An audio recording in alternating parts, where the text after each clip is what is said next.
श्रव्य हूँ।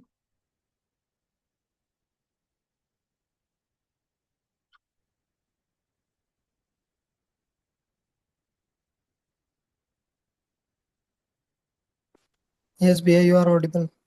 आ रही है आपकी आवाज। Okay okay.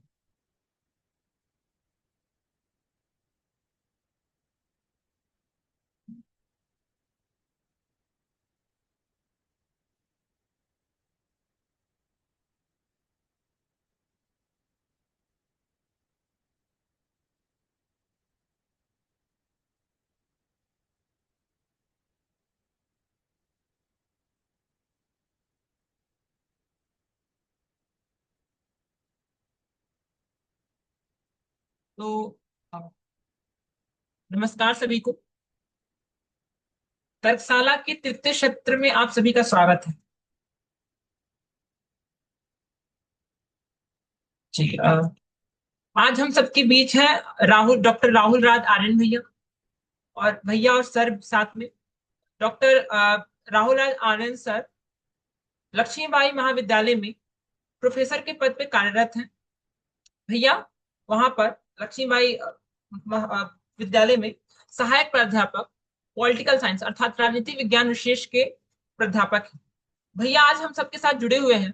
और भैया के परिचय में मैं कुछ शब्द कहना चाहूंगा कि भैया जो है वो अपने समय के बहुत ही प्रसिद्ध वक्ता, बहुत ही अच्छे तर्ककर्ता तथा विभिन्न प्रकार की प्रतिष्ठित चल वैजयंतियों की विजेता रहे हैं।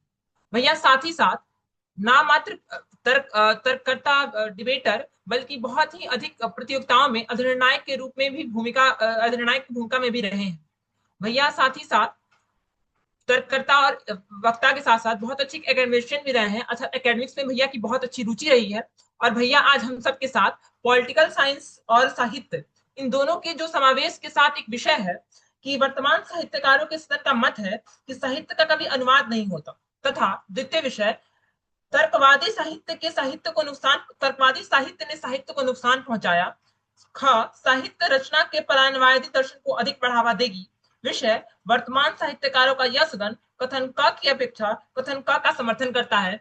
इन दो विषयों पे हम सबके साथ चर्चा करेंगे तथा हम सबका मार्गदर्शन करेंगे। अब हम जैसे हम पहले भी बता चुके हैं और यह तृतीय सत्र है। विक्रम तर्कशाला का उद्देश्य किसी भी विषय के वाद विवाद के विभिन्न पहलुओं आयामों को देखना है और उसको अच्छे से समझना है। हम नवागंतुक के रूप में एक नई श्रृंखला नव प्रविष्ट अर्थात नोवाइस का शुभारंभ करने जा रहे हैं शिवाजी भोसले 11वें संस्करण में। तो उसी के साथ साथ हम विषयों पे विवेचना कर रहे हैं। हम विषयों के विभिन्न आयामों को देखने का और उनके विभिन्न प्रकार से उनको देखने के आयामों का हम चर्चा कर रहे हैं।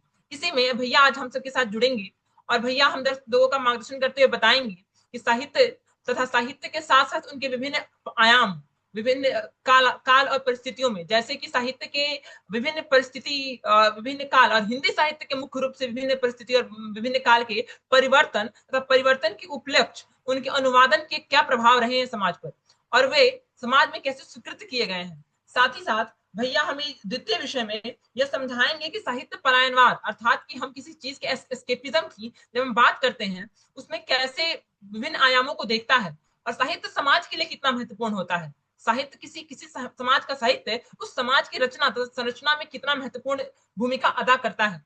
इन सभी विषयों में भैया हम सबके साथ जुड़ेंगे और समझाएंगे।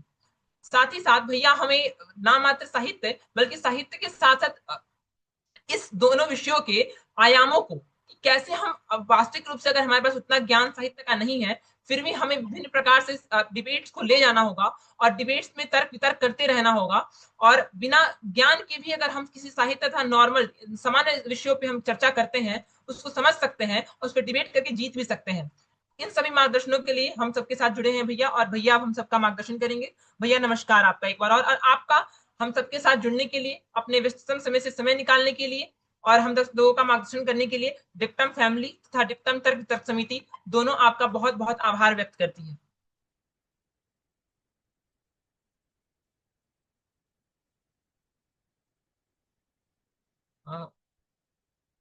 राहुल भैया क्या आप राहुल भैया क्या आप हमें सुन पा रहे हैं?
कंफर्म कर दीजिए ऑडियो वीडियो ठीक है तो।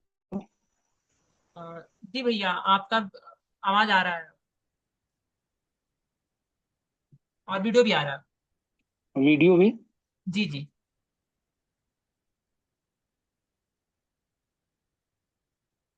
ठीक है तो शुरू करते हैं। जी भैया।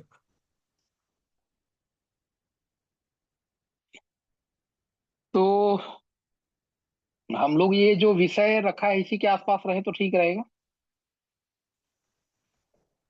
जी भैया, विषय के आसपास भी और विषय से जुड़े जितने आयाम हैं सब पे आपको जैसे सही लगे भैया। अच्छा, मतलब पीडी वगैरह के बारे में ये सब तो बेसिक अंडरस्टैंडिंग तो ही होगी ना सबके पास, जो लोग इसमें जुड़े होंगे। जी भैया, बेसिक अंडरस्टैंडिंग सबके पास है। मतलब जो लोग नए हैं, जो पीटी और हिंदी से नए जुड़ रहे हैं, हिंदी संसदीय वादविवाद प्रतियोगिता से, उनके लिए कि कैसे आर्गुमेंटेशन बना सकते हैं और किसी टॉपिक को कैसे हम विभिन्न तरह से डिकोड कर सकते हैं कि हम उसको प्रेजेंट कर पाए बेस्ट प्रेजेंटेशन के। हाँ तो डायरेक्ट उसी पे, मतलब विषय के थ्रू ही जहाँ जहाँ पे जी जरूरत जी होगी वहां पे पीडी पे ही बात कर लेंगे, विषय के थ्रू ही आगे बढ़ते जी। हैं। ठीक है, सभी लोगों को गुड इवनिंग, नमस्कार। देखिए आज एक बेहतरीन जो इनिशिएटिव है डिक्टम के लोगों का, शिवाजी कॉलेज की वाद विवाद समिति का, वो बेहतरीन आप लोग काम कर रहे हैं। और उसमें जो नए लोग हैं, वाद विवाद से जुड़े हुए वैसे लोग हैं जिन्हों को पीढ़ी को लेकर एक उलझन रहती है, एक संशय रहता है, एक खौफ रहता है, वैसे लोगों के लिए बहुत बेहतरीन प्रयास है, जहाँ पे लोग एक फर्स्ट हैंड एक्सपोजर के रूप में आप इस चीज को ले सकते हैं। अब हम लोग अभी ये देखना चाह रहे हैं, ये समझना चाह रहे हैं कि संसदीय वाद विवाद प्रतियोगिता का, या संसदीय वाद विवाद प्रतियोगिता का वाद विवाद की परंपरा में, और उससे भी ज्यादा कि हमारे जीवन में, हमारे व्यक्तित्व में इस वाद विवाद की, संसदीय वाद विवाद का कैसा योगदान है, किस तरीके से हम इसको ले तो हमारे लिए चीजें ठीक रहेंगी। तो देखिए, वाद विवाद प्रतियोगिता का जो मूल स्वरूप है वो बहुत ही बेहतरीन है। और आजकल जो वाद विवाद चल रहे हैं, जहाँ पे वाद विवाद के नाम पे हम लोग गूगल की चीजों को निकाल कर, आर्टिफिशियल इंटेलिजेंस का सहारा लेकर वाद विवाद के नाम पे जो काम कर रहे हैं, उससे वाद विवाद के स्तर को लेकर, उसके लेवल को लेकर मुझे तो व्यक्तिगत रूप से बड़ी परेशानी है कि हमारे सामने जिस तरीके के लोग आ रहे हैं उनके अंदर विश्वास सर्वथा अभाव देखा जाता है। तो जब आप संसदीय वाद विवाद प्रतियोगिता की तरफ उन्मुख होते हैं, तो संसदीय वाद विवाद प्रतियोगिता इस कमी और इस विसंगति दोनों को दूर करने का एक बेहतरीन माध्यम है। जैसा आप सब लोग जानते हैं, जाते आते रहते हैं, तो वाद विवाद प्रतियोगिता में न तो विषय हमारे लिए परिचित होता है, न हम तो हमारे पास किसी प्रकार के सोर्स होते हैं इंटरनेट या मोबाइल के रूप में, जिन सोर्सों के थ्रू हम अपने को तैयार करते हैं जो परंपरागत वाद विवाद प्रतियोगिता है उसके लिए।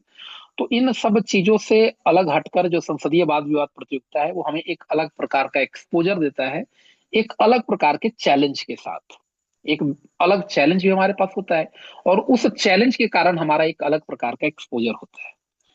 अब सवाल यह है कि अब हम सब कुछ तो नहीं पढ़ सकते हैं, और सब विषय भी हमारे हमारे को समझ में आ जाए ऐसा भी संभव नहीं है। जैसे ये वाला विषय दिया गया है, तो ऐसे विषय जनरलाइज तो है एक सेंस में, लेकिन उससे भी ज्यादा एक सेंस में स्पेशलाइज्ड है, विशेषीकृत विषय है, क्लासिफाइड टॉपिक है, जो एक अच्छे वाद विवाद के लिए एक अच्छी समझ की भी उम्मीद रखते हैं। आपको उस डोमेन का भी एक अच्छी समझ होना चाहिए। लेकिन हम लोग ये कोशिश कर रहे हैं इस कार्यशाला में कि अगर अपने को किसी चीज की समझ नहीं है तो क्या हम वाद विवाद नहीं कर पाएंगे, क्या हम वाद विवाद हार जाएंगे, क्या हमारे वाद विवाद का स्ट्रक्चर नहीं बन पाएगा? तो ऐसा नहीं है। अगर अपने को किसी विषय की समझ नहीं है या उसके बारे में बहुत कुछ जानकारी नहीं भी है, तो कुछ बेसिक चीजों को कोरिलेट करके हम उसमें आगे बढ़ सकते हैं। उदाहरण के लिए आप ऐसे समझिए कि हम अपने पास आज एक विषय है कि वर्तमान साहित्यकारों के सदन का मत है कि साहित्य का कभी अनुवाद नहीं होता है। तो अब इसी विषय को सबके सामने अगर ये विषय हो, तो इसी विषय को हम डिकोड करना चाहते हैं।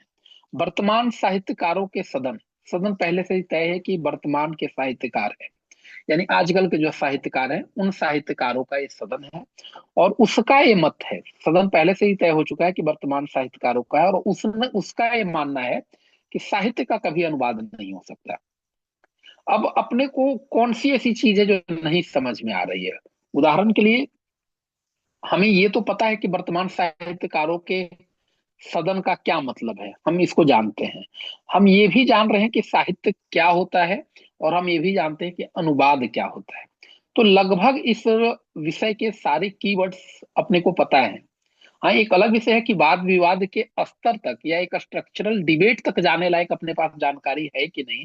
वो इस बात पे निर्भर करता है कि आपके पास जो जानकारी पहले से है उस जानकारी को आप स्ट्रक्चर में ढाल पाते हैं कि नहीं। तो वर्तमान साहित्यकारों का सदन है, उसका मत है कि साहित्य का कभी अनुवाद नहीं हो सकता है। तो अगर कोई सरकार की तरफ से बात करना चाह रहा है, पक्ष का अगर वक्ता बात करना चाह रहा है, तो उसका उसको ये कहने की जरूरत है, उसे उम्मीद है कि वो ये इस बात को स्थापित करे कि साहित्य का कभी अनुवाद नहीं होता है। होता है तो क्यों वो साहित्य नहीं रह जाता है, और जो अनुवाद होता है वो अपने, जब हम अनुवाद की प्रक्रिया को, इसमें ये भी समझने की जरूरत है कि पक्ष का वक्ता ये बता के जाए कि अनुवाद की प्रक्रिया क्या होती है और अनुवाद की प्रक्रिया में साहित्य के अंदर क्या परिवर्तन आता है और उस आए परिवर्तन के कारण साहित्य का अनुवाद क्यों मुश्किल हो जाता है। तो ये बात हम लोगों को जानने की जरूरत है। अब हमें ये बहुत ब्लैक एंड व्हाइट पता होना चाहिए कि साहित्य के बारे में हमारी क्या समझ है, या आप इस विषय में इस तरफ ना जाए कि साहित्य के बारे में सबसे अच्छी समझ क्या हो सकती है, क्योंकि वो तो बनेगी नहीं। जब विषय आपके सामने आया है और सिर्फ 15 मिनट आपके पास तैयारी के लिए है, तो आप सबसे अच्छी समझ की तरफ न जाते हुए सामान्य समझ की तरफ जाइए और आप ये सोचने की कोशिश कीजिए कि साहित्य के बारे में क्या क्या कुछ आपके दिमाग में अभी आ रहा है। जैसे अगर हम अभी थोड़ी देर के लिए इसको टू वे वो कर ले, बात कर सकते हैं ना आपस में भी हम लोग। वन वे तो ऐसा कुछ नहीं है कि एक ही तरफ से चलता रहे। तो अगर हम लोग थोड़ा सा ये डिस्कस करना चाहते हैं कि साहित्य के बारे में आप लोग जो उपस्थित हैं उनकी क्या समझ है, आप साहित्य को क्या लेते हैं, कोई परिभाषा में न जाते हुए। जैसे आप ये कहेंगे कि साहित्य समाज का दर्पण होता है, ये सब वाली बात में नहीं जाते हो। बिल्कुल कॉमन सेंस, बिल्कुल सामान्य बुद्धि लगाते हुए साहित्य के बारे में आपकी क्या समझ है, अगर एक दो जवाब मिल जाए।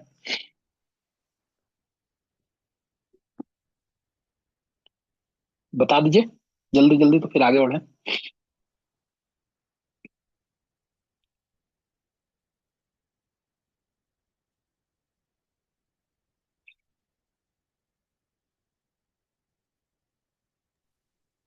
नहीं, भैया कोई साहित्य भी वो नहीं। होता है हमारे हिसाब से कि जो भी समाज से संबंधित या जो भी एक लेखक कहानी के माध्यम से अगर हमें कुछ समझाने का प्रयत्न कर रहा है या अपनी लेखनी के माध्यम से, हम उसको साहित्य कहते हैं। मतलब सामान्य जो समझ है मेरी उसको। अगर हम अगर इसको ऐसे ही ले लें तो फिर साहित्य और पत्रकारिता में क्या अंतर रह जाएगा? कोई लेख के भी माध्यम से तो कोई किसी को कुछ कह ही रहा है ना, फिर साहित्य और पत्रकारिता के अंतर को कैसे हम करेंगे? भैया साहित्य का जो स्पेक्ट्रम है वो काफी बड़ा भी हो सकता है। जैसे फिक्शन में जो लिखते हैं वो भी साहित्य होता है। मैं जब अपने मन की बात लिख रही हूँ वो भी साहित्य होगा। मतलब जब मैं अपने जो मैं जरूरी समझती हूँ या जो मैं लिखना चाहती हूँ, जब मैं वो लिख रही हूँ या उसे समाज तक पहुंचा रही हूँ, शायद वो साहित्य है। तो फिर आप प्रताप भानु मेहता के लेख को कैसे लेंगे? उनको भी तो लगेगा ना कि हमारे मन की बात है, मैं जरूरी समझता हूँ इसको बताना। या योगेंद्र यादव के लेख को कहाँ लेकर जाएंगे, साहित्य में लाएंगे उसको फिर?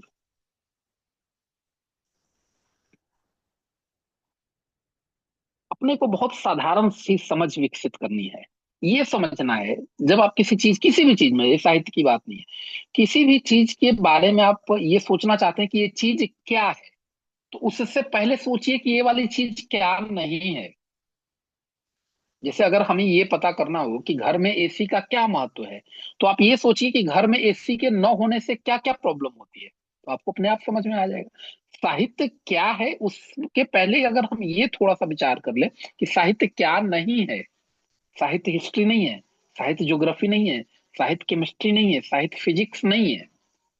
तो हमारे माइंड में एक क्लैरिटी बनेगी कि जो केमिस्ट्री का, जो फिजिक्स का, जो ज्योग्राफी का नेचर है, वो साहित्य का नेचर तो नहीं होगा, क्योंकि साहित्य केमिस्ट्री नहीं है, साहित्य फिजिक्स नहीं है, साहित्य इकोनॉमिक्स नहीं है। तो जो उनका नेचर है वो साहित्य का नेचर नहीं होगा। आप एक बात देखिए, हम लोगों ने सबने 10th 12th तक तो लिटरेचर हर आदमी पढ़ के ही आता है। हम लोगों को बोर्ड्स के एग्जाम में आप देखते होंगे 4-5 लाइन की व्याख्या आती होगी हिंदी अंग्रेजी में, पैसेज आते होंगे, सीन अनसीन, ऐसा कुछ आप लोगों ने पढ़ा होगा।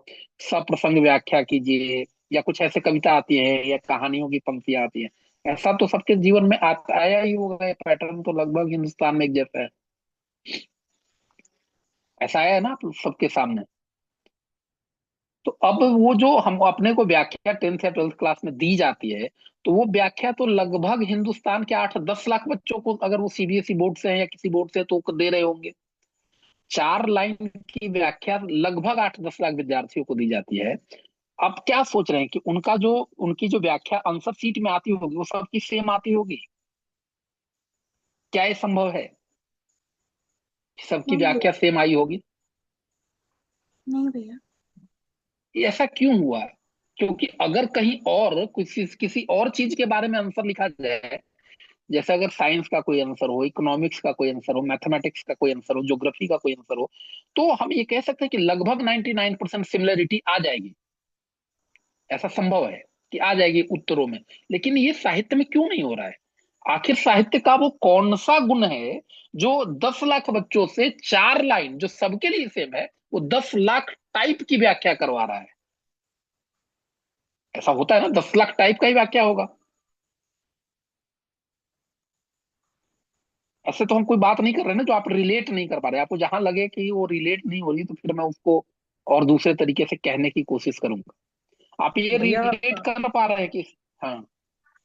जी भैया, मुझे बस ये आपसे तब मतलब मुझे लग रहा है जो आप बता रहे पूरी चीज़ों में, कि जैसे कि आप बता रहे कि साहित्य में लोगों के अलग अलग सबकी चीज़ें आती हैं, क्योंकि भैया साहित्य का जो जो जो कोर है कि साहित्य का जन्म क्यों हुआ। साहित्य का जन्म हुआ ताकि हम चीज़ों को अनुभूति कर सकें, अभिव्यक्ति कर सकें, यानी उसको हम अनुभव पूर्ण रूप से अपने ऊपर लाएं और उसकी बाद में अभिव्यक्ति करें।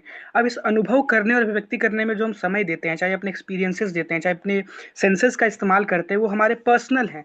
और उस पर्सनल टच के वजह से हम लोग जो भी एक्सप्रेस करते हैं उस अनुभव चीज को अनुभव करने के बाद वो साहित्य बन जाता है। लेकिन बस साहित्य में यह है कि वो लिखित रूप से जाता है। जब इस आप कारण इतना भी हो सकता समझ रहे हैं, तो अब आप तो देखिए तो कि पहले विषय में कोई दम बचा है क्या कि साहित्य का कभी अनुवाद नहीं हो सकता? अगर इतनी आपकी साहित्य की समझ बन रही है जितना आप कह रहे थे अभी, उतनी भी बन रही है, तो कुछ बचा है क्या दम? कि जब सबके लिए साहित्य व्यक्तिगत है, तो आप अनुवाद कैसे कर देंगे भाई साहब? साहित्य सबके लिए व्यक्तिगत नहीं है। साहित्य व्यक्ति को एक माध्यम है जिससे आप अपनी अपनी व्यक्तिगत विचार है उसको आप अनुभूति कर सकते हैं और और अभिव्यक्ति भी कर सकते हैं। हर व्यक्ति अपने अपने परिवेश की पैदाइश है। जी हर भैया। व्यक्ति तो अगर आपने अनुवाद कर दिया, तो क्या परिवेश का अनुवाद हो जाएगा? भैया इसलिए तो साहित्य अलग हुआ ना, परिवेश का अनुवाद। मतलब मैं इससे समझा नहीं इस प्रश्न को भैया।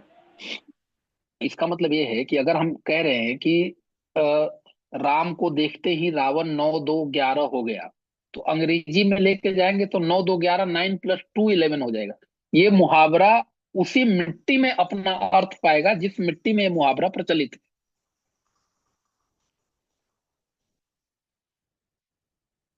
जी भैया। कहने का मतलब ये है कि हम साहित्य का अनुवाद, जो पक्ष का वक्त है, मैं वो नहीं कह रहा हूं कि क्या तर्क गढ़ेगा, मैं ये कह रहा हूं कि अगर हमारे को सामान्य समझ हो, और अगर उस सामान्य समझ का हम प्रयोग, क्योंकि उस समय जिस समय हम हमारे सामने ये विषय होता, अगर हम पीढ़ी कर रहे होते, तो ये तो इतनी चर्चा के बाद हम यहाँ पहुंचे हैं ना। उस समय थोड़ी कोई चर्चा करने हमारे पास आएगा। उस समय तो परफॉर्मेंस का प्रेशर होगा हमारे ऊपर कि हम अपने को अच्छा करना है, अपने को जीतना है, क्वार्टर्स जाने हैं, सेमी जाने हैं, जीतना है, ट्रॉफी उठानी है। तो उस समय ये सब कुछ नहीं आएगा हमारे सामने। उस समय आएगा सिर्फ एक चीज आपके काम, आपके सोचने की प्रक्रिया, आपके चिंतन की प्रक्रिया, उसकी प्रोग्रामिंग करनी है कि हम अपने दिमाग को कैसा डिजाइन करते हैं कि वो किस तरीके से रिस्पॉन्ड करता है। हम अपने को साहित्य की सामान्य समझ है, अपने को अनुवाद की सामान्य समझ है। अब दोनों को रिलेट करना है। अनुवाद क्या होता है? एक भाषा से दूसरे भाषा में हम भाषांतर करते हैं। यानी कि एक स्रोत भाषा होती है और एक लक्ष्य भाषा होती है। स्रोत भाषा का मतलब है कि वो भाषा जिसमें ओरिजिनल टेक्स्ट है, और लक्ष्य भाषा का मतलब है कि वो भाषा जिसमें आप उसको ले जाना चाह रहे हैं। तो अगर अनुवाद की समझ है, अगर साहित्य की समझ है, तो बाकी तो अपने दिमाग की प्रोग्रामिंग है, सामान्य समझ से तर्क विकसित करना। मुझे ये लगता है कि पीढ़ी के लिए सबसे जरूरी चीज ये है कि आप अपने कॉमन सेंस से लॉजिक बनाएं। उस समय आप बहुत ज्ञान में ना जाए कि बहुत मुझे ज्ञान निकालना है, बहुत इंफॉर्मेशन ओवरलोड कर देना है, बॉम्बार्डिंग कर देनी है। उसमें न जाते हुए बड़े आराम से, बड़ा नेचुरल रहते हुए सिंपल कॉमन सेंस का इस्तेमाल करें। जो कॉमन सेंस हमारा धीरे धीरे खत्म होता जा रहा है टेक्नोलॉजिकल उसके हस्तक्षेप के कारण, तो कॉमन सेंस को बचाए रखना बड़ी जरूरी है। और पीडी कॉमन सेंस को बचाने का एक बहुत बढ़िया टूल्स है। इस विषय में भी सिर्फ कॉमन सेंस से काम चल जाएगा, पक्ष का भी और विपक्ष का, सिर्फ कॉमन सेंस से काम चल जाएगा। और पीडी के लगभग टॉपिक ऐसे ही होते हैं, कुछ हाइपोथेटिकल सिचुएशन को छोड़ दे, जिसमें बहुत 90% मुझे ऐसे लगते हैं विषय जिसमें बहुत नॉलेज की जरूरत नहीं है, सिर्फ कॉमन सेंस की जरूरत है। और अब सवाल यह है कि कॉमन सेंस हम विकसित कैसे करें, कॉमन सेंस हम लोग का विकास कैसे करें। मेरा आप लोग सहमत होइए, हो सकते हैं नहीं भी हो सकते, मेरा व्यक्तिगत रूप से मानना है कि हमें सबसे ज्यादा कहीं से लॉजिक मिलता है तो अब हम अपने को नेचर से मिलता है।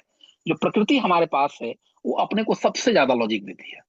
अगर हम एक बहुत कूल काम ऑब्जर्वेंट हैं, हम बहुत ही ठीक तरीके से प्रकृति को ऑब्जर्वेशन करने की कला रखते हैं, तो अपने को जिंदगी में बहुत सारे लॉजिक मिलेंगे। क्योंकि पूरी जो प्रकृति है, पूरी हमारी प्रकृति एक लॉजिक के आधार पे ही टिकी हुई है। ये नेचर पूरा लॉजिकल है, पूरा लॉजिकल है। जैसे आप देखिए, मैं बार बार कहता हूँ, हमारे अभी बारिश का मौसम चल रहा है, बारिश का मौसम खत्म हो गया लगभग, अब सर्दियां शुरू होने वाली है। तो आखिर ऐसा क्या है कि बारिश के बाद सर्दी ही आती है, गर्मी क्यों नहीं आती? बारिश के बाद गर्मी भी तो आ ही सकती थी, लेकिन सर्दी क्यों आती है? अब सोचिए कि अगर बारिश के बाद सर्दी की जगह गर्मी आई होती तो क्या हुआ होता। अगर 1 मिनट के लिए हम सोच के देखें तो क्या होगा अगर बारिश के बाद सर्दी की जगह गर्मी आ जाए, डायरेक्ट सर्दी उसके बाद है।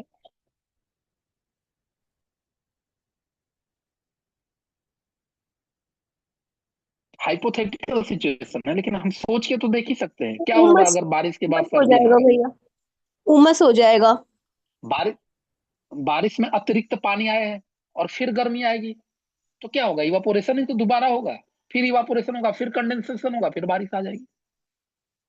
अगर बारिश के बाद जो कि नेचुरली हो रहा है, सर्दी आ रही, तो क्या हो रहा है कि जो अतिरिक्त पानी है वो फ्रोज जमने का उसको समय मिल जा रहा है, अवकाश मिल जा रहा है, और फिर वो गर्मियों में हमारी प्यास बुझाने के काम आ रहा है। तो जब नेचर की हर व्यवस्था लॉजिक से बनी है, अगर राइट ब्रदर्स को प्लेन उड़ाना था तो उन्होंने पक्षियों को ही तो देखा ना, उनके जैसा ही तो शेप लिया।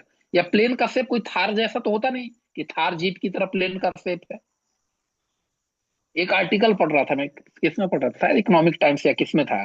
वो कह रहे थे कि जो थार का मॉडल है, थार जीप वो जो चल रही है ना आजकल रोड पे, आप लोग समझ रहे होंगे, वो जो थार का मॉडल है वो एक्सीडेंट प्रोन है, मतलब उसमें दुर्घटना की संभावना ज्यादा है।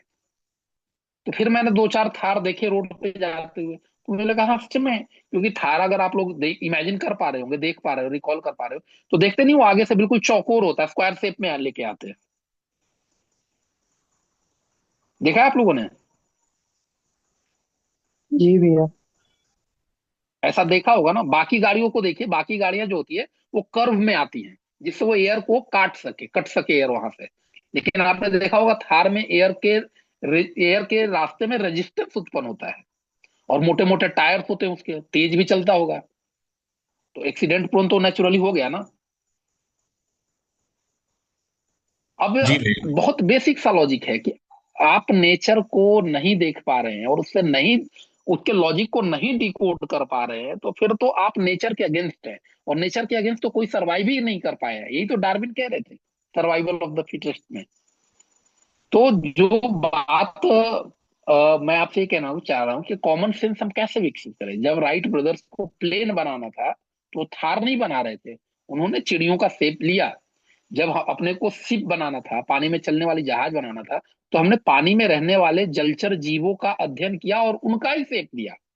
जो जो बेस्ट हमारे काम होते हैं वो नेचर के लॉजिक को फॉलो करने के बाद ही होता है। आप नेचर के अगेंस्ट जाके, क्योंकि नेचर की सारी व्यवस्था बॉडी बहुत ही लॉजिकल बनी हुई है। जब भी आपको तर्क गढ़ने हो, आप कॉमन सेंस का इस्तेमाल कीजिए और प्रकृति की व्यवस्था को समझने का प्रयास कीजिए, बस। जैसे अभी कुछ देर पहले एक आप लोगों से जिसने भी साहित्य के बारे में ठीक ठीक बात बोली, अभिव्यक्ति और वो सारा कुछ, वो क्या है, वो उन्होंने कहीं पढ़ा नहीं है, वो उनके सामान्य बुद्धि से उपजा हुआ शब्द है। तो अगर आप थोड़े देर के लिए जब आप कुछ नया करने जाते हैं ना, तो आप पहले क्या जानते हैं उस चीज को इग्नोर नहीं करेंगे, तो पहले का जाना हुआ चीज ही आपके नए वाले सीखने को गाइड करना शुरू कर देता है।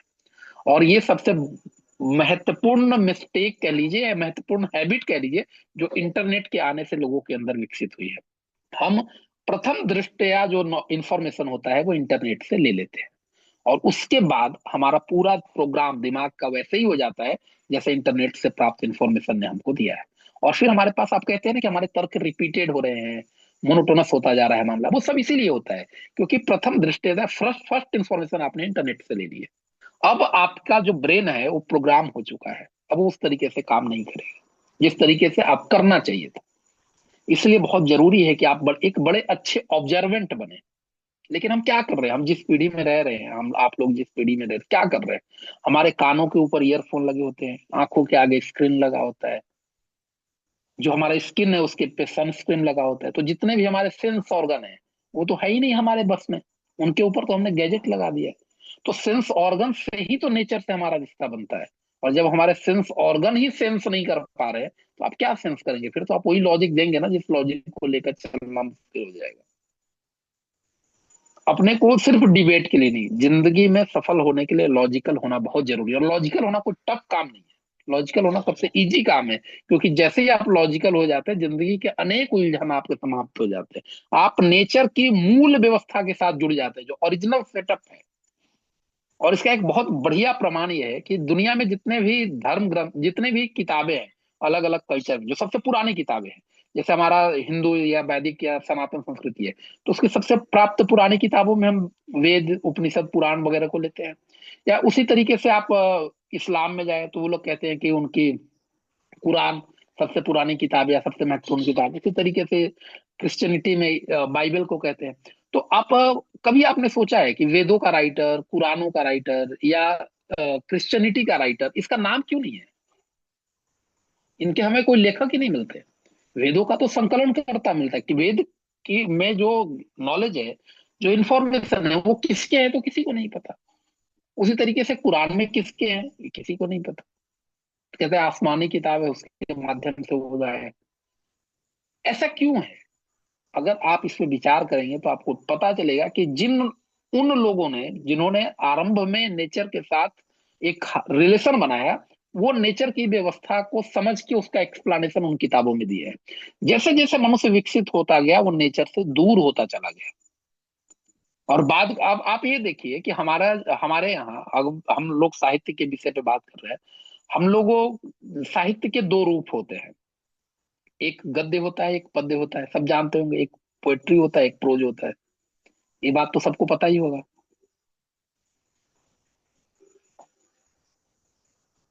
अब एक साधारण सा सवाल ये है कि अगर आप ये बता पाए कि गद्य और पद्य में पहले कौन आया,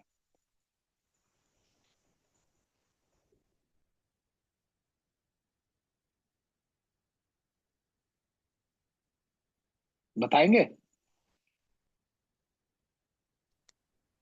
भैया पद्य आया था पहले। तो इसका से जुड़ा दूसरा सवाल है कि पद ही पहले क्यों आया था? क्योंकि प्राचीन सभ्यताओं में लोग मौखिक में एक दूसरे से बातचीत करते थे, तो इसलिए पद्य पहले आया। इसका पद से तो कोई रिश्ता नहीं, मौखिक में तो कहानियां भी कही जा सकती है। भैया गद्य के लिए एक खास किस्म की विचार की और एक खास किस्म के ढांचे की जरूरत होती है, वहीं पद्य में भावनाओं का प्रवाह होता है, तो हम वो किसी भी तरह से कर सकते हैं, इसलिए पद्य ज्यादा आसान था किसी के लिए भी।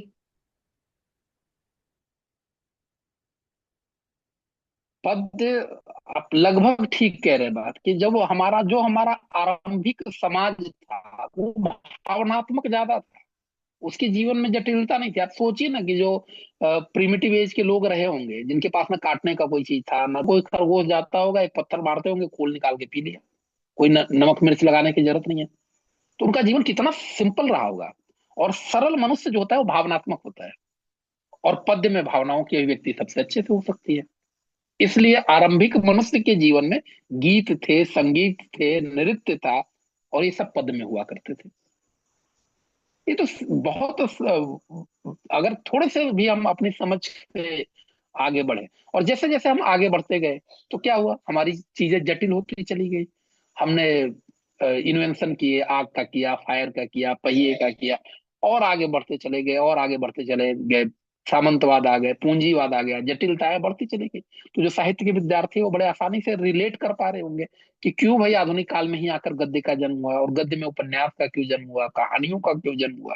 क्योंकि उपन्यास, कहानियां जीवन की जटिलता को एक्सप्रेस करने के में सक्षम है। ये पद्य के अंदर नहीं हो पाता जीवन की जटिलता उस तरीके से। तो अगर हम ये सारी बातें कह पा रहे तो इसके पीछे बहुत सामान्य सा मतलब यही है कि हम अपने पास जो इंफॉर्मेशन उपलब्ध है उस इंफॉर्मेशन से आगे की इंफॉर्मेशन को जोड़ रहे हैं, और यही इंटरलिंकिंग जो आपके पास सामान्य बुद्धि उपलब्ध है। अब हम इस पे आते हैं जो हमारा दूसरा विषय है, तथ्यवादी साहित्य ने साहित्य को नुकसान पहुंचाया है। देखिए, आपको सारा विषय बड़े आराम से खुलता हुआ चला जाएगा। तथ्यवादी साहित्य, तथ्यवादी साहित्य से क्या मतलब है? साहित्य तो तथ्यवादी होता ही नहीं। इसका मतलब है कि तथ्यवादी साहित्य साहित्य के मूल गुण के विपरीत है। जो उसका मूल नेचर है, मूल प्रकृति है, उस प्रकृति के विपरीत है। अभी आप लोग साहित्य के बारे में इतना डिस्कस कर, साहित्य रचना में पलायनवादी दर्शन को अधिक बढ़ावा देंगे। पलायनवादी दर्शन क्या है? जब मनुष्य आधुनिक काल में पहुंचा पहुंचा उसको लगा हमने तो बहुत इन्वेंशन कर लिए, स्टीम इंजन बना लिए, प्लेन बना दिया, एटम बम बना दिया, और सब बना के उसको लगा कि यार हमारा जीवन तो और जटिल हो गया, पहले वाला ही ठीक था जब हम कबूतर का खून पी जा रहे थे बिना कोई टेक्नोलॉजिकल इंटरवेंशन के। तो उसको लगा यार अब इस जीवन से पलायन करना पड़ेगा, ले चल मुझे बुलावा देकर मेरे नाव की धीरे धीरे। उसको लगा नहीं नहीं, ये तो गड़बड़ हो गया मामला। जब पंत लिखने लगते हैं, छोड़ दुर्मों की मृदु छाया, तोड़ प्रकृति से माया, बाले तेरे बाल जाल में कैसे उलझा दूं बच्चन। अपने प्रेम का कहते कि मेरे पास इतना टाइम नहीं है कि मैं तुम्हारे बैठ के बाल गिनूं, मेरे लिए प्रकृति ज्यादा इंपॉर्टेंट है। तो लोगों ने आरोप लगा दिया कि ये तो पलायन कर रहे हैं जीवन से। दरअसल वो जीवन से पलायन नहीं कर रहे थे, वो जीवन को ये मूल स्वरूप में लौटना चाह रहे थे। हमारे अपने मूल स्वरूप के ऊपर बहुत सारे लेयर पड़े हुए हैं, और जो लोग साहित्य से जुड़े हुए जानते हैं कविता क्या है। रामचंद्र शुक्ल ने यही तो लिखा है कि कविता हमारे ऊपर सभ्यता के पड़े आवरण को हटा देती है। यानी कि जैसे जैसे हम आगे बढ़ते गए हैं, स्टोन एज से लेकर आज तक हमारे ऊपर लेयर्स पे लेयर्स चढ़ते चले गए हैं। अलग अलग लेयर चढ़ते गए, धर्म का, जाति का, अलग अलग पहचानों का, अलग अलग आर्थिक तंत्रों का, अलग अलग राजनीतिक तंत्रों का, अलग अलग सामंती व्यवस्थाओं का, पूंजीवादी व्यवस्थाओं का, और उन अलग अलग लेयर्स में छुप क्या गया है। जैसे आप देखते हैं ना, वायर, वायर के ऊपर ये जो कोटिंग होती है, अंदर इसका वायर है, और आपने इतना इसके ऊपर लेयरिंग कर दी कि अंदर के वायर का अस्तित्व ही नहीं बचा। कविता फिर उस आपको एहसास दिलाता है कि अंदर वाला वायर ही मनुष्य है, बाकी तो ऊपर का कवरिंग है। इसको आप लाल पीले हरे किसी भी कलर में डाल दो। अब जब हम इस पे आते हैं डिबेट पे कि वर्तमान साहित्यकारों का यह सदन कथन क की अपेक्षा ख का समर्थन करता है, तो क मतलब तथ्यवादी साहित्य वाला, और ख मतलब पलायनवादी वाला। आपको जिसका समर्थन करना है कर दीजिए। आप अगर पक्ष में बोल रहे हैं, कह रहे पलायनवादी को हम ज्यादा बढ़ावा देंगे, तो आप कहिए कि पलायनवाद को बढ़ावा देना ही तो ओरिजिनली साहित्य को बढ़ावा देना है। और जो विपक्ष में है वो ये कह देंगे कि पलायनवाद का बढ़ावा देना, जीवन के मूल समस्याओं से दूर भागना है। जैसा कि प्रगतिवादी साहित्य, जो मार्क्सवादी साहित्य थे, जिनको हम कई बार तथ्यवादी साहित्य या प्रचारवादी साहित्य भी कहते थे, उन साहित्य के ऊपर आरोप लगता है। लेकिन अब सवाल यह है कि पलायनवादी दर्शन क्या सबको पता होगा? क्या तथ्यवादी साहित्य क्या होता है ये सबको पता होगा? ये किस दौर में आया, क्यों आया, ये पता होगा? तो मेरे पास इसका जवाब है कि इसके पता होने की जरूरत ही नहीं है। अगर आप वाद विवाद में जा रहे हैं तो आपको पता है, वेल एंड गुड। नहीं पता है तो भी आप डिबेट कर सकते हैं। सिर्फ आपको कीवर्ड के अराउंड सामान्य समझ होनी चाहिए। जैसे कि तथ्यवादी साहित्य में हमें ये पता होना चाहिए कि साहित्य क्या होता है। तथ्यवादी का तो मतलब आप समझ रहे हैं, तथ्य का अगर मतलब पता है तो तथ्यवादी साहित्य आपको रिलेट कर देंगे। पलायनवादी दर्शन में आपको बस ये पता रखना है कि पलायनवादी दर्शन क्या होता है, साहित्य के बारे में आपको पता ही है। दोनों को बस रिलेट करना है। उसके बाद जो सामान्य बुद्धि से आपका तर्क पैदा होगा वो बेहतरीन होगा, वो गजब का होगा। वो कोई नॉलेज वाला फिर उसके सामने नहीं टिक पाए। वो आपका अपना होगा, आपके अंतरात्मा की आवाज होगी, आपके ऑब्जर्वेशन और आपके एक्सप्रेशन के स्किल से वो पैदा हुआ हुआ तर्क होगा। तो मुझे ये लगता है कि सारा कुछ जो खेल ऑब्जर्वेशन का है, सारा कुछ जो खेल है ऑब्जर्वेशन को रिलेट करने का है, और अपने को ज्ञानी न बनाते हुए सामान्य ऑब्जर्वेंट के रूप में रखने का है। आप बहुत नॉलेज के उससे ज्यादा जरूरी है कि आप एक सामान्य ऑब्जर्वेंट के रूप में, एक बेहतरीन निरीक्षक के रूप में अगर अपनी तैयारी को आगे बढ़ाते हैं तो आप अच्छे अच्छे तर्क गढ़ सकेंगे। मेरे को लगता है कि हमने काफी बातचीत कर ली। अगर आप लोग कुछ कहना चाह रहे हैं तो कह लीजिए, या और कुछ पूछना चाह रहे हैं मुझे आएगा तो बता ही देंगे।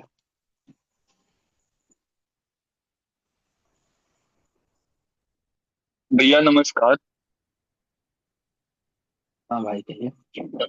भैया क्या जो क्लासिकल टेक्स्ट हैं फिलोसफीज के या फिर जो भी हैं वो क्या साहित्य में आते हैं? देखिए, साहित्य भी दो प्रकार का होता है। सब कुछ साहित्य के अंदर आएगा। एक शुद्ध साहित्य होता है, और दूसरा होता है कि आप जो कह रहे हैं कि हिस्ट्री का भी लिटरेचर होता है, पॉलिटी का भी लिटरेचर होता है। अब इसके लिए आपको एक चीज और समझनी पड़ेगी। अब आप पूछ रहे हैं तो 2 मिनट और लगा के, है ना समय भी? हाँ जी भैया। अपने पास समय है ना अभी 2 4 5 मिनट और? हाँ जी भैया, जी भैया। पर्याप्त समय है। देखिए, आपको जितना ठीक लेना है। है ले देखिए, सकते ना ना जितना नहीं लेना है, जहाँ ज्यादा टॉर्चर करें, जितना है उतना ठीक। तो देखिए, हम लोग जब डिबेट में कर रहे हैं तो पक्ष के पास तो ये वो डेफिनेशन देने का स्कोप बचा हुआ है ना, तो साहित्य में क्या क्या लेना चाहता है। अगर उसकी व्यापक परिभाषा में जाएंगे तब तो हिस्ट्री का भी टेक्स्ट साहित्य ही है, जर्नलिज्म का भी टेक्स्ट साहित्य ही है। लेकिन जिस विषय को अभी आपने मुझे दिया था उसमें साहित्य की अलग परिभाषा है, उसमें साहित्य की अलग समझ है। परिभाषा से ज्यादा बढ़िया बोलिए आप उसके, कि उसमें साहित्य को लेकर एक अलग समझ की उम्मीद की जाती है। दुनिया में जितना कुछ भी भाषा के माध्यम से हम एक्सरसाइज करते हैं, जितना कुछ भी हंसते हैं, बोलते हैं, लिखते हैं, पढ़ते हैं, गाली गलौज करते हैं, जो भी करते हैं भाषा के माध्यम से आप जितना कुछ कर सकते हैं करते हैं सब कुछ। उन सबको अब अगर आप एक जगह कर देंगे तो उसके लिए एक शब्द हम लोग सामान्यतः प्रयोग करते हैं, वांग्मय। दुनिया में जितना कुछ भी लिखा बोला पढ़ा गया है उसके लिए हम एक शब्द का इस्तेमाल करते हैं कि वांग्मय, मतलब संपूर्ण चीजों को एक जगह कलेक्ट कर देते हैं तो हम कहते हैं कि वांग्मय। अब चूंकि वांग्मय के अंदर बहुत सारी चीजें आ गई, तो अब इसको वर्गीकरण किया लोगों ने, और वर्गीकरण करने, किसी चीज का वर्गीकरण करते हैं तो हम लोग उसका कोई आधार बनाते हैं। जैसे अभी आप दिवाली में अपनी सफाइयां घर के अंदर चल रही होगी तो वर्गीकरण करते हैं ना अपनी किताबों का, कि भाई ये हिस्ट्री किताब अलग रखेंगे, ज्योग्राफी की अलग रखेंगे, तो ये आपने सब्जेक्ट वाइज वर्गीकरण किया। उसी तरीके से 9th की अलग रखेंगे, 10th की अलग रखेंगे, तो आपने क्लास वाइज वर्गीकरण किया।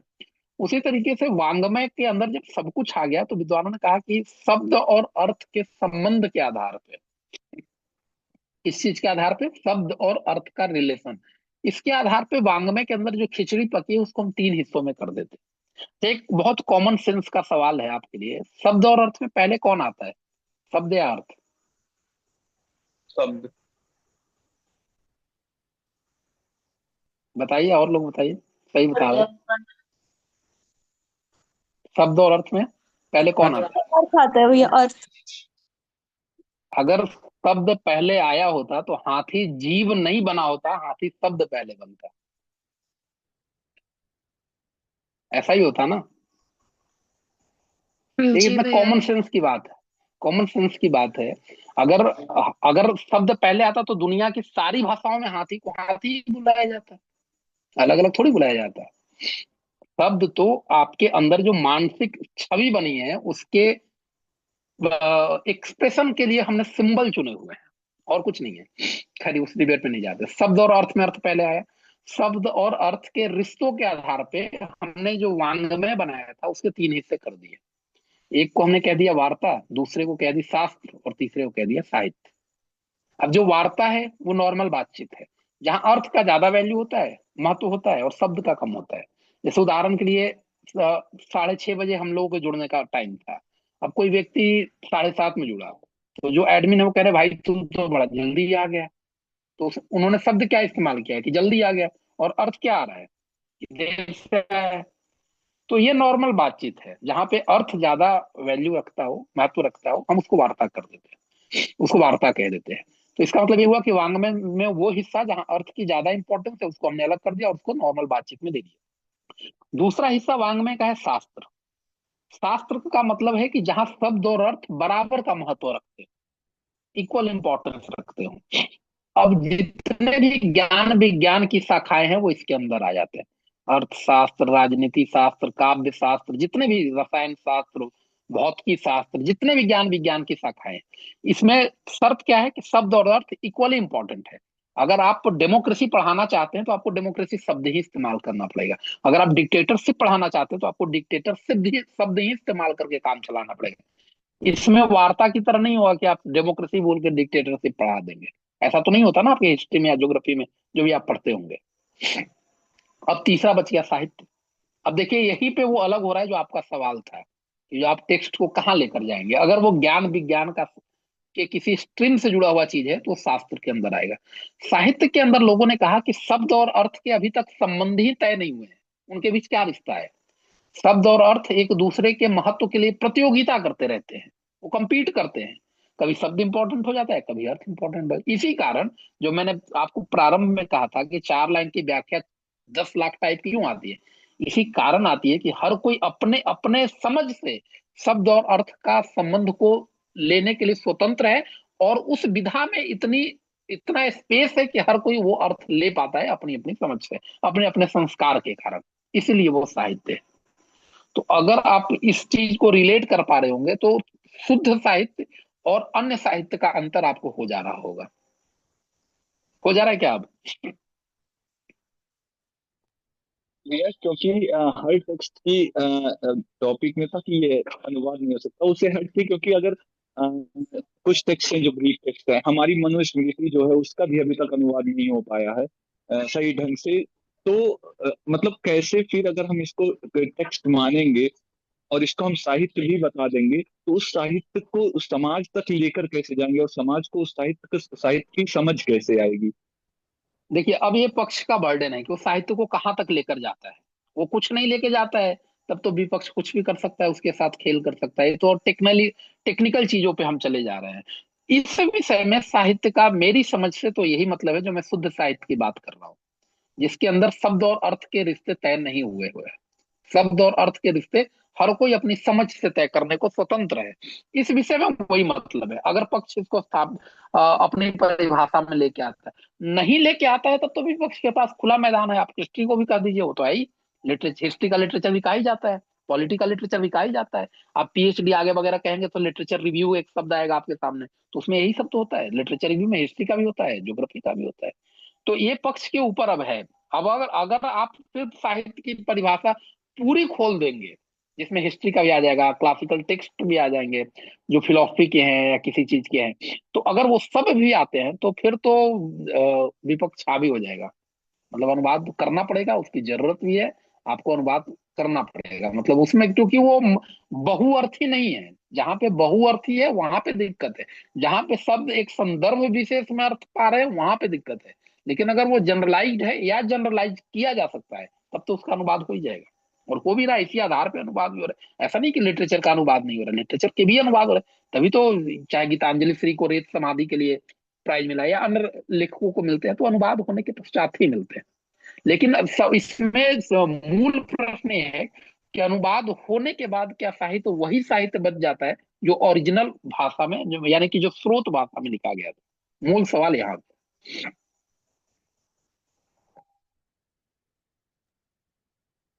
भैया मेरा एक सवाल था कि जैसे अभी जो दूसरे विषय पे हमने बात की उसमें भैया एक सवाल ये आता है कि साहित्य का उद्देश्य क्या है, क्योंकि जब हम विचारकों की बात पढ़ते हैं, बहुत एक छोटी सी जो लाइन है, अगर हम नॉर्मली, जो बच्चा साहित्य का नहीं भी है वो ये समझता है कि साहित्य समाज का दर्पण है या उसमें विकास के लिए, बदलाव के लिए हम साहित्य का इस्तेमाल करते हैं।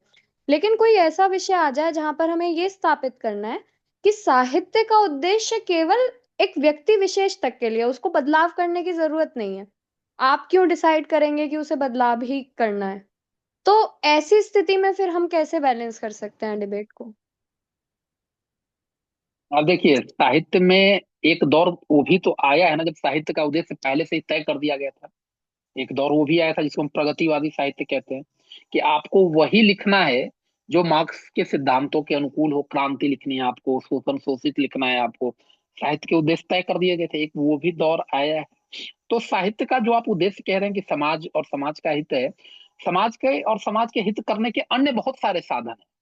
साहित्य अपने उद्देश्य को जिस माध्यम से पूरा करता है ना, वो माध्यम उसको साहित्य बना देता है।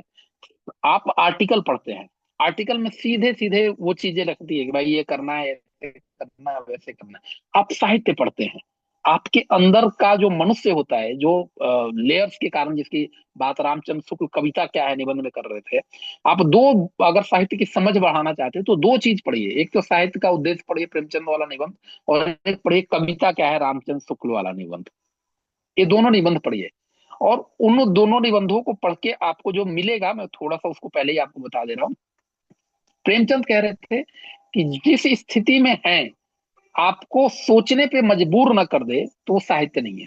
कि भाई अगर पढ़ने के बाद आपके आपके अंदर के जो इलेक्ट्रॉन्स हैं वो वाइब्रेट न करने लगे, और वो वाइब्रेट किसी दबाव में नहीं, सहज रूप में, जब आपके अंदर आपकी भावनाएं उस तरीके से जागृत नहीं हुई हो। और वही बात जब रामचंद्र शुक्ल का आप कविता क्या है तो कह रहे थे कि जब जब पढ़ने के बाद आपके ऊपर से सभ्यता का आवरण हट जाए, और आवरण हटने के बाद आप मनुष्य की तरह व्यवहार करने, जो विपक्ष में बोलेगा ना पहले वाला टॉपिक में, वो बस उसको यही कहना है कि मनुष्य हर जगह का एक जैसा ही है, उस मनुष्य के ऊपर सभ्यता के आवरण पड़े हैं। वो ब्रिटेन का मनुष्य है क्योंकि ब्रिटेन के सभ्यता में उसकी परवरिश हुई है। अगर आप अनुवाद कर देंगे तो अंदर का मनुष्य तो हर जगह एक ही होमोसेपियंस ही है सारे के सारे, चाहे वो ऑस्ट्रेलिया में हो, चाहे वो इंडिया में हो, चाहे कहीं पे भी हो। तो अगर आप अनुवाद कर देंगे और वो ठीक से कर देंगे तो हर जगह का मनुष्य उसको कनेक्ट कर लेगा। जो विपक्ष वाला है वो बड़े आराम से इसको ऐसे लेके चला जाएगा कि हम लोग सब मनुष्य ही हैं और हमारी सबकी लगभग एक जैसी प्रवृत्तियां हैं। और आप देखेंगे दुनिया में एक ही समय में लगभग एक जैसे लिटरेचर हर जगह लिखे गए। जैसे भारत में अपने यहाँ छायावाद चल रहा था तो दुनिया में रोमांटिसिज्म चल रहा था, थोड़े आगे या पीछे उसको अंतर को कर लेते। जी भैया। तो यही मोटा मोटा बात है। अगर आपके पास सामान्य समझ है तो बड़े आराम से काम हो जाएगा। जी भैया, शुक्रिया।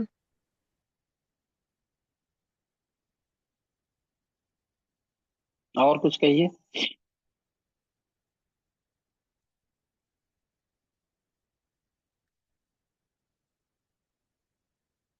Anything else?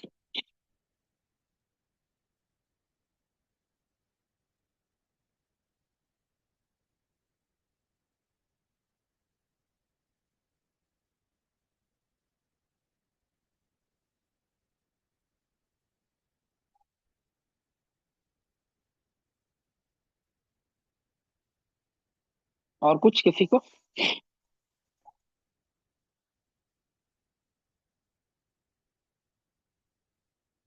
किसी और का कोई सवाल है तो आप पूछ सकते हैं, बाकी जितने भी लोग जुड़े हुए हैं। नीचे के जो सेकंड वाले में दो विषय है ना, वो साहित्य के दो स्ट्रीम से जुड़े हुए विषय हैं। तो अगर आपको छायावाद का, या अगर आपको रोमांटिसिज्म का और प्रोग्रेसिव राइटिंग का थोड़ा सा समझ रहेगा तो ज्यादा आसान होगा उसको मैनेज करने में। दो अलग प्रकार की साहित्य में धाराएं चली थी। हिंदी में प्रगतिवाद कहते हैं, प्रोग्रेसिव राइटिंग अंग्रेजी वगैरह वाले लोग करते हैं, तो उससे जुड़ी हुई चीज।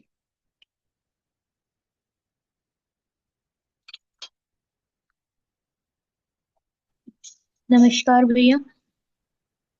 कहिए। मेरा प्रश्न ये है कि जैसे आपने छायावाद से रिलेटेड एग्जांपल दिए आपने, जैसे कि वाङ्मय के 3 स्वरूप बताए, तो जैसे हमारे प्रश्न आते हैं तो हमारे प्रश्न तभी आते हैं जब हमें उसकी पता हो कि इसकी डिफरेंट स्ट्रीम्स भी हैं। तो हमें अभी इसके बारे में पता ही नहीं है कि इसकी जैसे स्वरूप कितने हैं, इसके एग्जाम्पल कौन भैया से हैं, वैसे जैसे फिर आपने कहाँ से लें, हाँ, ये कहाँ से पढ़ना है इसे, और इसकी अगर और भी कुछ इम्पोर्टेंट स्ट्रीम्स हैं अगर वो आप बता सकें तो। स्ट्रीम तो वही है जो इम्पोर्टेंट लगा, मैंने संक्षेप में ही आपको बता दिया है। स्ट्रीम तो वही है। अब आपको ये लग रहा होगा कि भैया इतना कुछ बोल रहे हैं तो भैया की उम्र भी तो हो गई, आपको भी हो जाएगा। सामान्य समझ रखिए, इसमें घबराने वाली कोई बात नहीं है। कोई इंफॉर्मेशन के बर्डन में नहीं आना है कि उसको इतना आता है, ये ही हटाना है। पीडी का यही मतलब है। पीडी में हर पार्टिसिपेंट लगभग इक्वल धरातल पर खड़ा हुआ है। और एक काम और करिए, थोड़ा सा न्यूज़पेपर को पढ़िए। न्यूज़पेपर पढ़िए, बहुत मतलब कम समय में ज्यादा आपको मैच्योरिटी आएगी। और हालांकि एक मैं अपना व्यक्तिगत आपको ट्रिक बता रहा हूँ। ट्रिक क्या है जो मैं करते रहा हूँ, अगर आपको भी मन करे तो करिए। कम से कम हफ्ते में 2 घंटे लिटरेचर पढ़िए, जो आपको पसंद हो। 2 घंटे अगर आप लिटरेचर पढ़ते हैं तो आपकी कल्पना शक्ति और भाषा शक्ति दोनों का बेहतरीन विकास होगा। देखते नहीं है कभी वभी लोग क्या क्या सोच लेते हैं। तो थोड़ा सा लिटरेचर पढ़िए, और न्यूज़पेपर तो एकदम आध्यात्मिक रूप से पढ़िए। मतलब जैसे आप लोग नवरात्रि में रामचरितमानस पढ़ते हैं या कुरान पढ़ते हैं रमजान के महीने में, उस तरीके से लगभग 365 दिन साल में, 366 में एक दिन छोड़ दीजिए, एक दिन तो कभी बीमार पड़ जाएंगे, कुछ पड़ जाए, लेकिन फिर भी 365 दिन न्यूज़पेपर तो पढ़िए। उससे आपको बहुत फायदा मिलेगा। और हिंदी के न्यूज़पेपर आजकल थोड़े दरिद्र हो गए। अगर अंग्रेजी में कंफर्टेबल है तो पढ़िए, ऐसा कोई दिक्कत है नहीं। साधारण अंग्रेजी लिखते हैं न्यूज़पेपर वाले, उनको आप पढ़िए, बहुत फायदा होगा आपको।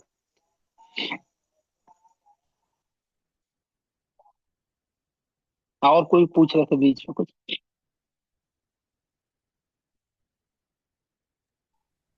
नमस्ते भैया, मेरा आपसे एक प्रश्न है कि अगर हम जो पहले विषय पे अगर वाद विवाद कर रहे हैं और विपक्ष अगर हमसे आके ये कहता है कि अगर कभी भी साहित्य का अनुवाद नहीं हो सकता, तो अगर एक हिंदी भाषी व्यक्ति जो पहला विचार उसका हिंदी में आता है और अगर वो लिख अंग्रेजी साहित्य रहा है, तो क्या वहां पे ये तब फिर कैसे ये कहा जा सकता है कि वहां पे जो अनुवाद हो रहा है वो सही अनुवाद नहीं हो रहा है, या वहां पे साहित्य का अनुवाद होना भी असंभव है? एक हिंदी में सोच के इंग्लिश में लिखना भी तो एक मानसिक अनुवाद का रूप हो ही सकता है। तो उस केस में पक्ष खुद को कैसे डिफेंड करेगा?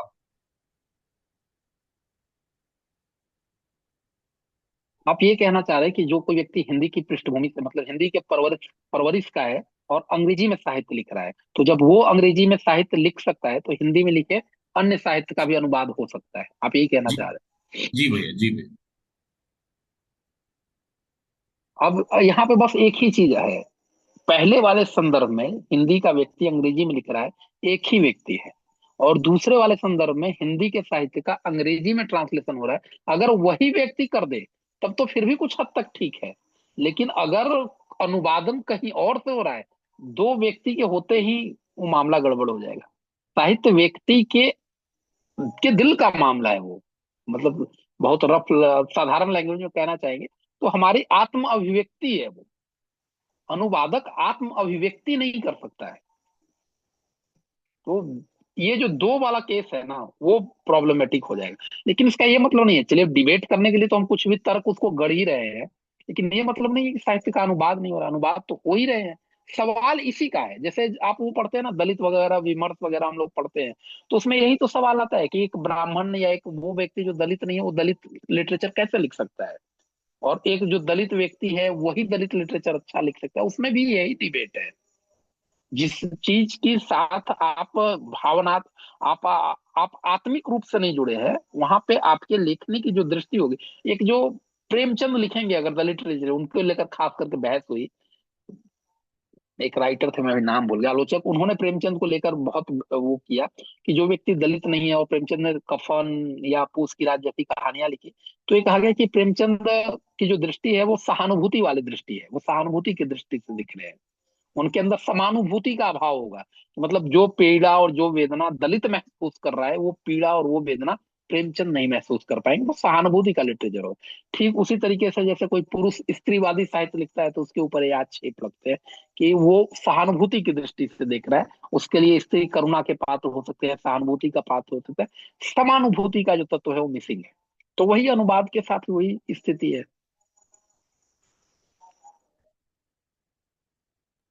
थैंक यू भैया भैया। भैया मेरा एक भी प्रश्न है भैया। हाँ भाई। भैया मेरा प्रश्न ये है कि अलग अलग विषय, अलग अलग भाषा वस्तु पे लिखा गया जो लेखनी है, उसने साहित्य को बनाया। जैसे कि खोटा, बंगाली, मगही, मैथिली, हिंदी, किसी भी स्क्रिप्चर्स में चीजों को लिखा गया, उस लेखनी के समावेश को साहित्य कहेंगे? या साहित्य हर एक भाषा का अपना अपना होता है कि हिंदी का अपना साहित्य है, अंग्रेजी एक अलग साहित्य है, बंगाली एक अलग साहित्य है? मतलब विषय भूत जो है अलग अलग साहित्य का होता है, या सभी विषय भूत मिला के एक साहित्य बनता है? नहीं नहीं, भाषा तो अभिव्यक्ति के माध्यम है। अंग्रेजी का अपना साहित्य होता है, बंगाली का अपना साहित्य है, मगही का अपना साहित्य, वो तो भाषा है। जिस क्योंकि भाषा, देखिए भाषा का हमारे जीवन से कुछ लेना देना नहीं है। भाषा के बारे में अगर थोड़ी सी भी आप समझते हैं तो भाषा अर्जन की प्रक्रिया होती है। हम भाषा को बाय बर्थ, ऐसा नहीं कि सॉफ्टवेयर इंस्टॉल्ड है हमारे अंदर कि भाई भगवान ने हिंदी वाला भेजा है, मगही वाला। भाषा तो हम अपने समाज से अर्जित करते हैं। भाषा एक अर्जित वस्तु है, जो साहित्य के लोग है वो या सामान्य लोग भी समझते हैं। तो जिस भी, अगर कोई मगही का लिटरेचर है तो चूंकि उसने मगही अर्जित किया है, इसलिए उसकी भावना है मगही में एक्सप्रेस हो। तो भाषा तो अभिव्यक्ति के माध्यम तक सीमित है, उसका साहित्य से बहुत कुछ लेना देना नहीं है। हाँ ये है कि अब होता क्या है कि कुछ भाषाएं परिपक्व होती चली जाती है। अच्छा देखिए, इसको और आसानी से हम समझने का प्रयास करते हैं। आपके अंदर अभी किसने पूछा था सवाल, ये क्या नाम था आपका? भैया मैं नयन, आदर्श नयन। हाँ नयन, नयन। तो नयन देखिए, आपके अंदर कई बार ऐसी स्थिति आती होगी ना, जब आपको लगता होगा कि आप बहुत कुछ कहना चाहते हैं लेकिन नहीं कह पा रहे। ऐसी स्थिति तो आती होगी, खास करके क्लासरूम में आता है, जब आप कहते हैं वो पेट में तो है मुंह में नहीं आ रहा है। ऐसी स्थिति भी आती होगी।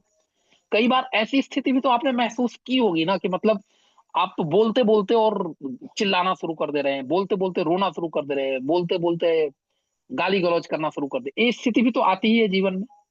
तो इंसान रोता क्यों है, इंसान चिल्लाता क्यों है, इंसान हंसता क्यों है, ये अजीब हरकतें क्यों करता है? जब हमारी मन स्थिति उस जगह पहुंच जाती है जहां एक्सप्रेस करने के लिए अपने को शब्द नहीं मिलते हैं, तो हम गाली गलौज करना शुरू कर देते हैं। गुस्सा का वो लेवल आपने अटेंड कर लिया है जब उसके लिए शब्द ही नहीं है आपके पास। आपने सब कुछ कह दिया, गाय भैंस का नाम लेके उसको गाली दे दी, अलग अलग जीवों का नाम लेके गाली दे दिया, अलग अलग लिंगों का नाम लेके गाली दे, तब भी आपको लग रहा है कि यार गुस्सा तो नहीं कर। वो जो मन स्थिति थी अभी भी एक्सप्रेस नहीं हुई है आपके अंदर, अब वो शब्द ही नहीं बचे हैं। फिर आपकी जो मन स्थिति है वो शब्दों से अलग हट जाती है और वो अनपार्लियामेंट्री हो जाती है। ठीक उसी तरीके से भाषा के परिपक्वता के अलग अलग चरण है। अब कोई भाषा जिसमें लगातार लिखा जा रहा है, लगातार पढ़ा जा रहा है, अच्छे अच्छे लोग लिख रहे हैं, वो भाषा धीरे धीरे धीरे वो लेवल प्राप्त कर लेती है जहां मनुष्य अपने सूक्ष्म से सूक्ष्म भावों को भी अभिव्यक्त करना शुरू कर देता है, माइक्रो फीलिंग्स भी हम एक्सप्रेस कर पाते हैं। और किसी भाषा जो के अंदर वो स्थिति नहीं आती है। जैसे अगर हमारी जो हिंदी की अन्य लोक भाषाएं हैं, मगही है, भोजपुरी है, तो उनके अंदर वो शब्द या वो लेवल अभी प्राप्त नहीं हुआ है जो हमारे माइक्रो फीलिंग्स को कनेक्ट कर सके, जो खड़ी बोली की हिंदी ने प्राप्त कर लिया है। और खड़ी बोली की हिंदी का ऐसा नहीं कि कोई हजारों सालों का इतिहास रहा है। 1850 से पहले खड़ी बोली हिंदी मेरठ, सहारनपुर, मुजफ्फरनगर, इतने ही कुछ डिस्ट्रिक्ट की भाषा थी। वो तो भला हो, आजादी की प्रथम लड़ाई शुरू हुई कहाँ से? आजादी की पहली लड़ाई कहाँ से शुरू हुई? जो 1857 की लड़ाई थी। बलिया से मंगल भैया पांडे। बैरकपुर भैया, बैरकपुर। मेरठ की छावनी से। और इधर की आसपास की बोली खड़ी बोली थी। और आजादी की लड़ाई का केंद्र भी यही बना, दिल्ली में मेरठ और इधर के रीजन। इसके कारण यहाँ से खड़ी बोली फैलती चली गई। अगर ये आजादी की लड़ाई बंगाल से शुरू हुई होती तो आज बंगाली हम सब लोग बोल रहे हैं। तो कई बार सामाजिक, आर्थिक, सांस्कृतिक, भौगोलिक परिस्थितियां होती है जो किसी भाषा को बहुत विस्तार दे देती है। लेकिन अगेन, हर भाषा के परिपक्वता की स्थिति होती है। तो साहित्य साहित्य होता है, लिखने वाला व्यक्ति का साहित्य होता है। अब चूंकि लिखने वाले व्यक्ति की अपनी अलग अलग भाषाएं हैं, तो अलग अलग भाषा का साहित्य हो जाता है। साहित्य के लिए भाषा चाहिए, भाषा प्रथम चीज है, उसके बाद ही साहित्य आता है। इसलिए भैया हमने एक जब भाषा, हाँ कहिए। भैया इसी में एक आखिरी प्रश्न, जब आप बोल रहे हैं कि अगर हमने भाषिक अनुवाद कर दिया, मैंने किसी भी अंग्रेजी विषय को जो लिखा है उसको अगर हिंदी में उसका अनुवाद कर दिया, तो क्या किसी का एक भाषा में अनुवादन कर देना उसका साहित्यिक अनुवादन कहलाएगा? मतलब एक भाषा से दूसरे में कर दिया, वे कह रहे हैं। हाँ, तो अगर सिर्फ भाषा का अनुवादन हुआ है तो क्या उसको हम पूर्णतः साहित्यिक अनुवादन कह सकते हैं? पूर्णता तो होता ही नहीं, यही तो साहित्य के साथ चैलेंज है ना, कि पूर्णता नहीं होता। लेकिन निकटतम तो प्रयास करते ही ना। अनुवाद के भी अब उसमें अब जाएंगे ना, तो अनुवाद की अलग अलग कोटियां हैं। आपको मैं इसलिए कह रहा हूँ ना कि मैंने थोड़ा सा एक एक्स्ट्रा कोर्स किया हुआ है, PG diploma in Hindi English translation. तो अनुवाद की ना अलग अलग श्रेणियां हैं। अब उसमें सारा अनुवाद होता है, भावानुवाद होता है, शब्दानुवाद होता है। साहित्य के अंदर शब्दानुवाद नहीं चलता कि वर्ड टू वर्ड आप ट्रांसलेशन करेंगे। साहित्य जो बिल्कुल तथ्यात्मक साहित्य हो जाएगा, वो बिल्कुल बोरिंग साहित्य हो जाएगा। साहित्य के अंदर भावानुवाद होता है, भावनाओं का अनुवाद होता है। और यहीं पे इस विषय का चैलेंज है कि क्या फीलिंग्स का ट्रांसलेशन हो सकता है। पक्ष को कहना है कि नहीं हो सकता है, विपक्ष को कहना है हो सकता है। तो उसमें अब थोड़ा सा बारीकी आ जाएगी, अनुवाद की कोटियां आपको समझनी पड़ेगी। तो लेकिन हम इसलिए क्या चाह रहे थे कि जनरलाइज्ड रखा जाए उस विषय को। धन्यवाद भैया। भैया जैसे आपने बोला कि मनुष्य अंदर से सेम ही है, जैसे होमोसेपियंस ही है, बस कल्चर यानी सभ्यता की वजह से हमारे भिन्नताएं आ गई हैं, जैसे वेस्टर्न वर्ल्ड में वहाँ के सिविलाइजेशन की वजह से और हमारी भारतीय संस्कृति की वजह से। तो अनुवादन की स्थिति में वो आपने जो बोला कि कौन से ऐसे पैमाने होंगे जिसे सही अनुवादन की स्थिति पैमाना माना जाएगा, क्योंकि अगर मनुष्य अंदर से एक ही है फिर भी कॉग्निटिव इवोल्यूशन एक समाज में रहने के बावजूद बहुत डिफरेंट हो जाता है। एक ही समाज में हम दोनों लोग पले हैं लेकिन दोनों की सोचने और समझने की क्षमता अलग अलग है। तो उस स्थिति में अनुवादन के पैमाने क्या होने चाहिए जो मैक्सिमम जनता को पहुंचा सके सही अनुवाद? आपका जो मूल भाव है वो दूसरी भाषा में मूल भावों का भावांतरण हो जाए, भाव का अंतरण हो जाए। साहित्य के सेंस में भावांतरण का अनुवाद चलता है, वहां पे शब्दांतरण नहीं चलता, भावांतरण। आप जो भाव लेकर उस साहित्य में आए थे, उस भाव का उस भाषा में अनुवाद हो जाए, आपकी लक्ष्य भाषा है। तो हम कहेंगे कि अनुवाद निकटतम सफल है। एग्जैक्ट तो साहित्य में सफल नहीं होता, निकटतम सफल अनुवाद होगा अगर हम भावांतरण कर ले, भाव का अंतरण कर ले, तो हम उसको निकटतम। और ये बात जो आप कह रहे थे ना, ये गांधी जी भी यही कह रहे थे। वो अंग्रेजों को उन्होंने कभी थोड़ी कहा कि अंग्रेज बुरे हैं। अगर आप हिंदुत्व राज पढ़े होंगे तो गांधी जी तो ये कह रहे थे ना कि उनकी सभ्यता बुरी है, अंग्रेज तो बेचारे ठीक ठाक इंसान है, उस सभ्यता ने उनको ऐसा बना दिया है। तो ऐसा मतलब ये सिर्फ मेरी बात नहीं है, लगभग सब लोग यही मानते हैं कि रामचंद्र शुक्ल भी यही कह रहे थे, बाकी लोग भी यही कह रहे थे। और कई बार मैं भी सहमत हूँ कि मतलब लगभग हर जगह के मनुष्य एक ही जैसे होते हैं। तभी तो अब अगर वो मैक्सवेल की शादी चेन्नई में हो गई और हम अपने यहाँ प्रियंका चोपड़ा अमेरिका चली गई, तो भावांतरण हुआ होगा तभी तो चली गई।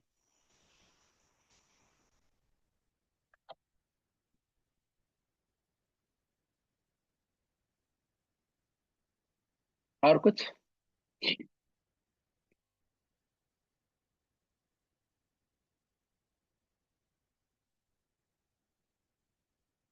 और कुछ?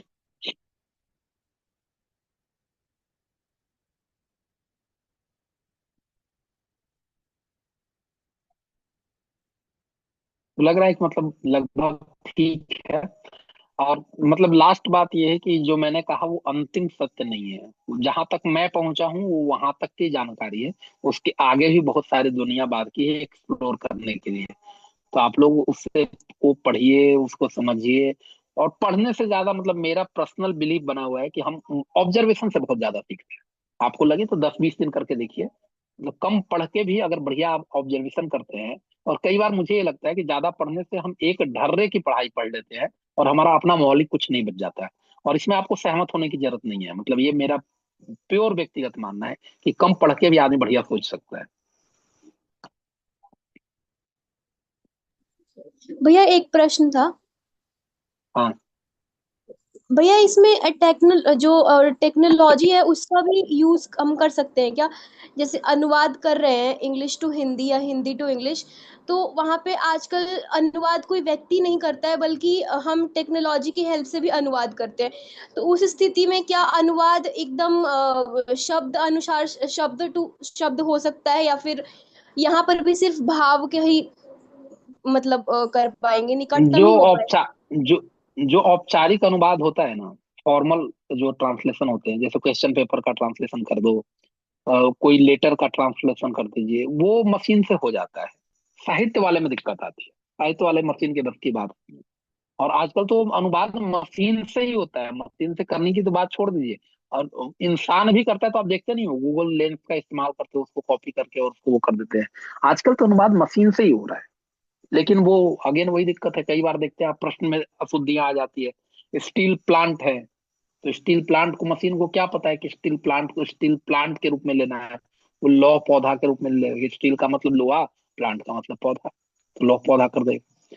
तो मशीन की अपनी सीमाएं हैं, लेकिन ये नहीं है कि मशीन का प्रयोग नहीं है, और खूब हो रहा है। लेकिन अनुवाद के ना विभिन्न डिफरेंट चरण है, जब वो लास्ट का होता है, वेटिंग उसको बोलते हैं, जब उसको देखा जाता है तो इंसान ही करता है उसको, वो मशीन से फिर ले लिया जाता है, उतना प्रिलिमिनरी काम मशीन से करा के और फिर वो इंसानों को दे दिया जाता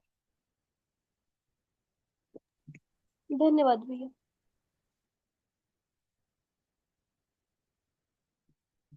ठीक है फिर,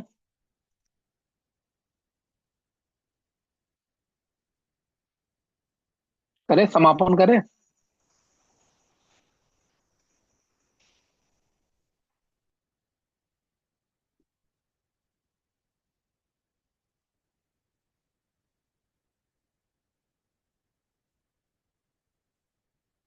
कर दीजिए समापन। जी।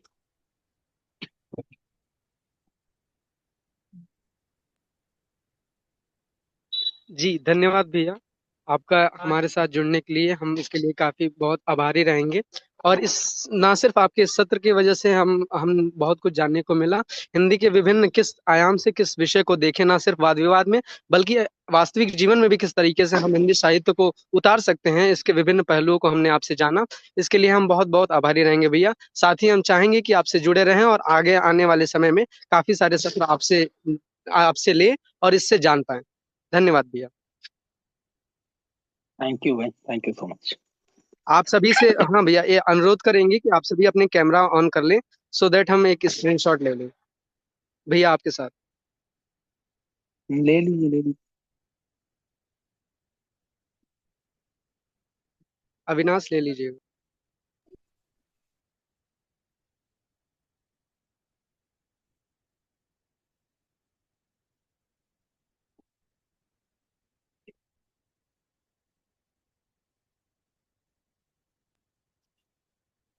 जी ठीक है, धन्यवाद भैया।